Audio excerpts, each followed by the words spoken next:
Hujambo na karibu tena mtazamaji wa The World News katika kipindi hiki cha ulimwengu wa siasa. Naitwa Adam Hussein.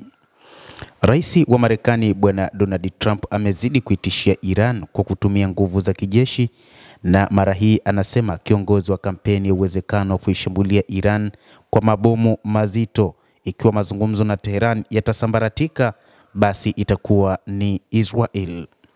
Rais huyo wa Marekani Bwana Trump amesema ana muda maalum akilini mwake wa kufikia makubaliano na Tehran kuhusu mpango wake wa nyuklia, na amethibitisha kabisa kuzingatia hatua za kijeshi ikiwa mazungumzo yatafeli. Nchi hizo mbili zinatarajia kushiriki katika mazungumzo huko Oman siku ya Jumamosi yanayoanzishwa na Trump kushughulikia wasiwasi juu ya malengo ya nyuklia ya Iran. Rais wa Marekani alidai kuwa majadiliano hayo yatakuwa ya moja kwa moja, wakati Tehran ikisisitiza kuwa yatabaki kuwa yasiyo ya moja kwa moja, akisema Washington haiwezi kuaminiwa. Alipoulizwa kama anatarajia jambo la uhakika kutokea katika mkutano huo, Trump aliwaambia waandishi wa habari katika ikulu ya White House siku ya Jumatano kwamba anayaona mazungumzo ya Oman kama mwanzo wa mchakato, huku akithibitisha kuwa ana muda maalum akilini mwake ambao amewawekea watu wa Iran juu ya namna watakavyokubaliana naye katika wasiwasi aliokuwa nao juu ya nyuklia ndani ya Iran. Hata hivyo, bado kumekuwa na mvutano kati ya Iran pamoja na nchi hiyo ya Marekani ambayo pia inashirikiana na Israel. Iran imesema ipo tayari kwa ajili ya mapambano dhidi ya Marekani, huku rais huyo wa Marekani Bwana Donald Trump akiweka wazi mchakato wake kwamba lazima tu ataishambulia Iran ikiwa haitakubaliana na kile ambacho anakitaka yeye, huku akiweka muda maalum kwamba ukipita muda huo basi huenda akafanya shambulizi zito, lakini shambulizi hilo litatoka nchini Israel. Ni mwanzo tu, tuna muda kidogo, lakini hatuna muda mwingi kwa sababu hatutawacha wawe na silaha za nyuklia, Trump alisema.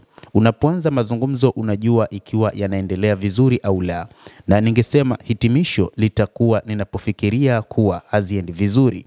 Kwa hivyo hiyo ni hisia tu. Mapema wiki hii Trump alionya Iran kuhusu hatari kubwa na siku mbaya sana ikiwa mazungumzo yatavunjika. Alipoulizwa na wanahabari iwapo hilo liliashiria nia ya kutumia nguvu, rais huyo aliweka wazi msimamo wake kwamba lazima ataishambulia Iran. Ikiwa ni lazima, kweli kabisa. Kwa Iran, ikiwa inahitajika jeshi, tutakuwa na jeshi na tutaishambulia. Israel itahusika sana katika hilo, watakuwa kiongozi wa hilo, anasema rais huyo wa Marekani Bwana Donald Trump. Wakati wa muhula wake wa kwanza, Trump alijiondoa kwa upande mmoja wa pamoja wa utekelezaji wa mwaka 2015 JCPOA, makubaliano ya kimataifa yenye lengo la kuzuia shughuli za nyuklia za Iran kwa kubadilishana na msamaha wa vikwazo. Tangu arejee madarakani mwezi Januari, amerejesha sera yake ya shinikizo la juu zaidi, akishutumu Tehran kwa kutaka kutengeneza silaha za nyuklia na kuweka vikwazo vipya vinavyolenga sekta ya mafuta ya Iran. Mapema mwezi Machi, Trump alifichua kuwa alikuwa ametuma barua kwa kiongozi mkuu wa Iran Ayatollah Al-Khamenei akipendekeza mazungumzo mapya.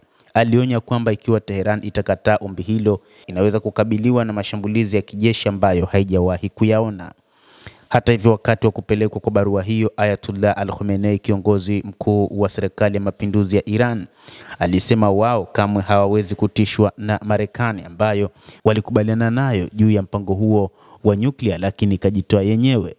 Iran inashikilia kuwa mpango wake wa nyuklia ni wa amani, na mara kwa mara imekuwa ikikashifu vikwazo vya Marekani kuwa ni kinyume cha sheria na visivyo na uhalali. Maafisa wa Iran wameeleza kuwa nchi hiyo iko tayari kujibu uchokozi wowote na imeripotiwa kuweka wanajeshi katika hali ya tahadhari. Akizungumza katika siku ya sherehe za kitaifa ya teknolojia ya nyuklia siku ya Jumatano, Rais wa Iran Masoud Pezeshkian alisema waziri wa mambo ya nje Abbas Araghchi atatoa maagizo ya Khamenei wakati wa mazungumzo ya Oman. Kama kiongozi muadham alivyosema, Jamhuri ya Kiislamu iko tayari kwa mazungumzo, lakini mazungumzo haya lazima yasiwe ya moja kwa moja, ya heshima na yaambatane na dhamana ya wazi, kwa sababu bado hatuna imani na upande mwingine, taarifa kwa vyombo vya habari kutoka ofisi ya rais ilisema. Mtazamaji wa The World News, hayo ndio tuliokuwa nayo kwa sasa, na bila shaka nawe una nafasi ya kulike, una nafasi ya kucomment kadhalika na kusubscribe channel yetu hii. Utakuwa ukipata habari hizi kwa mapana kupitia The World News. Mimi ni Adam Hussein, endelea kuwa nasi wakati wote, endelea kutufuatilia.